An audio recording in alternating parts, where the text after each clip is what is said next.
Egaa dhaabbanni YouTube akkuma beekamu yeroo yerootti seera haaraa fideetii kan inni dhufu jechaadha.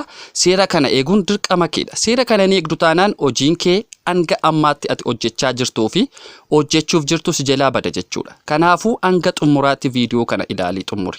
Yoo YouTube irraa hojjettee jijjiiramuu barbaadde. Akkam jirtu hordoftoonni Eebbaa Broadcast. Warreen maatii keenyan ta'in ammoo subscribe gochuun mallattoo bilbilaa tuqaa. Like gochuun koomentii jalatti yaadaaf qeeqa kee nuuf kaa'i. Akkasumas share gochuun hiriyoota kee bukkee geessisi. Ati YouTube hojjechuuf bilbilan qabu, Wi-Fi hin qabu, yeroo gahaan qabu yookiin sababa biraa tarreessitee taa'aa jirta taanaan dhugaa dubbachuuf baay'ee dogongortee jirta. Kanaafuu fedhii qabda taanaan ammuma hojjechuu hin dandeessa. Akkamittiin isa jedhuuf deebiin isaa kunooti. Egaa jalqabuma irratti namni kamuyyuu YouTube irratti hojjetee jijjiiramuu yookaan galii argachuu hin danda'a. Yoo seera isaa eegee jechaadha. Keessumaa immoo seerri isaa inni amma baay'ee salphaadha. Maaliif jennaan waanuma hojjechuu dandeenyudha waan ta'eef. Yeroo amma YouTube'n galii olaanaa kaffalaa jira. Namoota seera isaa eeganiif, hojjetaniif. Kanaafuu ati seera isaa kana yoo hanga xumuraatti viidiyoo kana hordofte itti fayyadamte YouTube irratti maallaqa guddaa argattee jijjiiramuu dandeessa. Egaa seerri inni jalqabaan viidiyoo nuti hojjennu yookaan kontentiin nuti hojjennu maalidha? Addunyaa kana irratti namni hundumtuuyyuu kennaa mataa isaa qabaa jechaadha. Kennaa isaa sana immoo karaa garaagaraatiin baasee addunyaatti agarsiisee itti fayyadamuu ni danda'a. Tarii carraa dhabdee taa'aa jirta ta'uu ni danda'a. Kennaa gurguddaa qabaattee kennaa kee sana karaa ittiin baastu dhabdee taa'aa jirta ta'uu danda'a. Kun immoo fala guddaadha.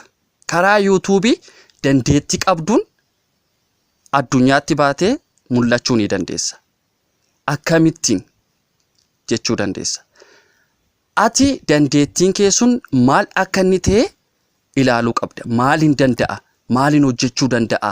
Akkamittiin addunyaatti mul'achuu danda'a? Akkamittiin hojjechuu danda'a? Jettee dursitee itti yaaduu qabda jechaadha.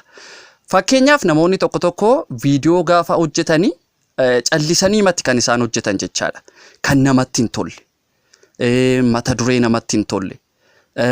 Taambileelii yookaan immoo suuraa xiqqaa namoonni jalqaba ilaalan warreen hojjetanii callisaniiti kan isaan hojjetan. Kun immoo YouTube irratti akkati galma guddaa geessu sin taasisu. Yookaan immoo akkati milkaa'aa taate sin taasisu jechaadha. Viidiyoon ati hojjettu baay'ee murteessaadha. Viidiyoo akkamii akka hojjechuu qabdu dursiitii itti yaadi. Akkasuma immoo viidiyoon kee sun maalidha? Mata duree filachuu qabda. Namoonni akka isaan viidiyoo kee sana ilaalanii fi mata duree isaa filachuu qabda jechaadha. Mata duree bareedaa ta'uu qaba jechaadha. Akkasuma immoo viidiyoon kee sun viidiyoo kwaalitii ta'uu qaba jechaadha. Viidiyoo seera isaa eege. Viidiyoo namoonni jaallatan. Viidiyoo namoonni hordofuu danda'an. Har'a namoonni viidiyootti firdee ilaaluu hin danda'u. Garuu boor namni kun maal fidee dhufaa? Yookaan immoo boorii viidiyoo akkamiitiin dhufaa jedhaniiti kan isaan subscribe sii godhan jechaadha. YouTube'n immoo sii kaffaluudhaaf subscribe 1,000 si gaafata. So kanaafiyyuu subscribe 1,000 akkamiin galuu danda'a? Isa jedhuuf immoo furmaanni isaa ani maaliin danda'a? Maal irratti hojjedhu? Koomediidha, oduu dhiyeessuudha, akkasuma fiilmii xixiqqoo hojjechuudha, diraamaa garaagaraa hojjechuudha, aartii akkamiitiin keessa jira, barnootadha. Maal irratti namootatti mul'achuu danda'a jettee itti yaaduu qabda jechaadha. Kanaafiyyuu kontentii yookaan viidiyoo ati fiddee dhuftu baay'ee murteessaadha jechaadha. Mata duree bareedaa filachuu ni dandeessa. Yookaan immoo suuraa xiqqaa suuraa namoonni ilaalanii maadha kun jedhanii akka isaan miira guddaatiin viidiyoo kee sana hordofan gochuu ni dandeessa. Garuu gaafa keessa seenanii viidiyoon kee sun kan namatti hin tolle, kan namoonni hin barbaanne, kan fedhii namaa hin taane, kan miira namaa tuqu yoo ta'e bu'aa tokkoyyuu siif hin qabu jechaadha. Kanaafiyyuu ati maal gochuu qabda ree? Viidiyoo barbaachisaa ta'e yookaan immoo kontentii baay'ee hardii ta'e boor namootni akka isaan dhufanii viidiyoo barbaaddeetti gadhiistellee akka isaan daawwachuu danda'an gochuu qabda jechaadha. Maaliif maamiltoota gara keetti fidaa jirta waan ta'eef jechaadha. Maamiltoonni kee maal sirraa barbaadu? Arra maal fidde? Booroo maal sirraa eeggataa jiru maamiltoonni kee kun? Kanaafiyyuu viidiyoo babbareedaa, viidiyoo namatti tolan, viidiyoo nama hawwatan, viidiyoo gaggaarii yoo fidde dhugaan siin jedhaa yuutuubii qofaa irratti mitiiti addunyaa kana irratti nama milkaa'aa ta'uu hin dandeessa. Mee fakkeenyaaf yuutuubota garagaraa ilaalime. yuutuubiin tokko maal fidee dhufaa jira? Akkamittiin hordoftoota ammas horachuu danda'e? Akkamittiin namoonni ammas isa hordofuu danda'an jettee yaaduu qabda jechaadha. Kanaafiyyuu seerri viidiyoo yookaan immoo seerri yuutuubii inni ammaa jechaadha viidiyoo yookaan sagalee kee dhaggeeffata jechaadha. Sagalee namaa fiddee dhufte taanaan, viidiyoo namaa fiddee dhufte taanaan, kan namni kanaan dura yuutuubii irratti gargadhiisee ittiin milkaa'e sagalee isaa, viidiyoo isaa fiddee dhufte taanaan sirratti qabata jechaadha. Reused content kan jedhu jira jechaadha. Viidiyoo irra deebitee ati caante jechaadha. Yookaan immoo viidiyoo irra deebame gara yuutuubiitti dhufe fe'ame jechaadha. Kanaafiyyuu maal gochuu qabdaree? Viidiyoo mataa keetii uumuu qabda jechaadha. Sagalee mataa keetii fayyadamuu qabda jechaadha. Kanaafiyyuu kan namaa dhiiste anis nan danda'a jettee viidiyoo bareedaa yookaan sagalee bareedaa kan itti fufunsaan yookaan immoo itti fuftee hojjechuu dandeessu viidiyoo haaraa uumuu qabda jechaadha. Kanaafiyyuu subscribe 1,000 miti subscribe miiliyoonii hedduu galuu dandeessa jechaadha. Viidiyoo babbareedaa ofidde jechaadha. Inni lammaffaan immoo seerri yuutuubiin inni lammaffaan immoo yeroo ammaatti jechaadha teknooloojiin baay'ee babal'ateera jechaadha. Yuutuubiin immoo seera haaraa kaa'ee jira jechaadha. Seerri inni haaraa kaa'ee jiru inni jalqabaan AI. AI'n warreen jedhaman viidiyoo namaa yookaan immoo footoo namaa, sagalee namaa fuudhanii akka namtichi dubbateetti yookaan immoo viidiyoo sana akka namichi hojjeteetti warreen fayyadaman jechaadha. Amma sagalee tokko fudhannee jechaadha. Fakkeenyaaf namni tokko sagalee waa biraa jedheera. Garuu nuti immoo kan inni hin jedhin, kan inni hin dubbatin, wanta inni hin jedhin yoo akka sanni jedheetti AI fayyadamne yoo gara yuutuubiitti ergine yuutuubiin nuuf hin fudhatu jechaadha. Hin milkoonu jechaadha yuutuubii irratti.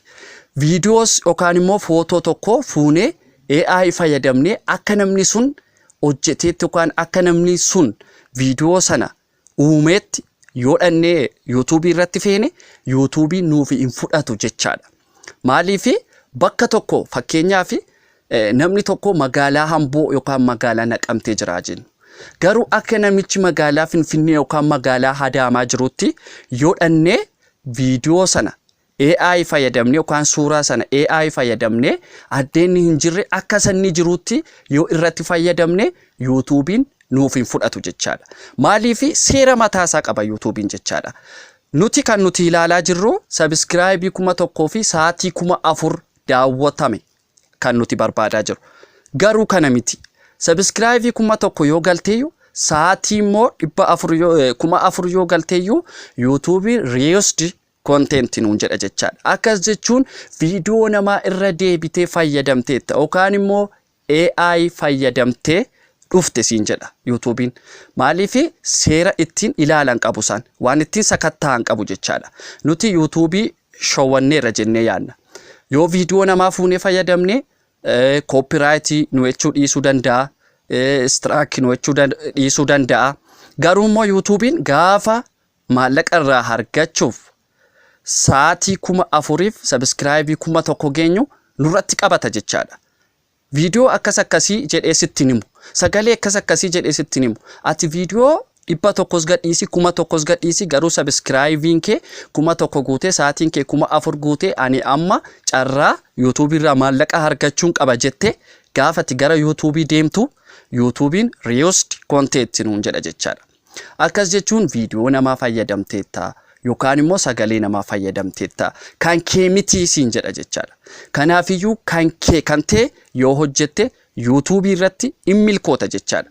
Nama yuutuubii irraa galii guddaa argataa jiru yookaan immoo nama yuutuubii irraa galii guddaa argate hin taata jechaadha. Kanaafiyyuu carraa kanatti yoo fayyadamte viidiyoo mataa kee, sagalee mataa kee yoo fayyadamte AI yookaan immoo artificial kan hin taane yoo fayyadamte idiitii garaagaraa dhiistee yoo sagalee mataa kee viidiyoo mataa kee fayyadamte uummattoota yookaan immoo daawwattoonni kee 1,000 miti sa'aatii 4,000 miti waa biraa uumuu dandeessa jechaadha. Kanaafiyyuu kan mataa keessan ta'e fayyadamaa jechaadha. Kanaaf yaada yoo qabaattan ammas viidiyoo biraatiin akkan isinii dhufuuf koomentii jalatti yaada keessan naaf ka'a. Sheer gochuudhaan namoota hin dhageenye bira hiriyaa keessanis haa ta'u maatii keessanis haa ta'u nama yuutuubii hojjetee jijjiiramuu barbaadu bira sagalee kana geessisaati viidiyoo kana ilaalee akka inni yuutuubii irratti hojjetee milkaa'uu danda'u abdii guddaan qaba. Kanaafuu guddaa galatooma.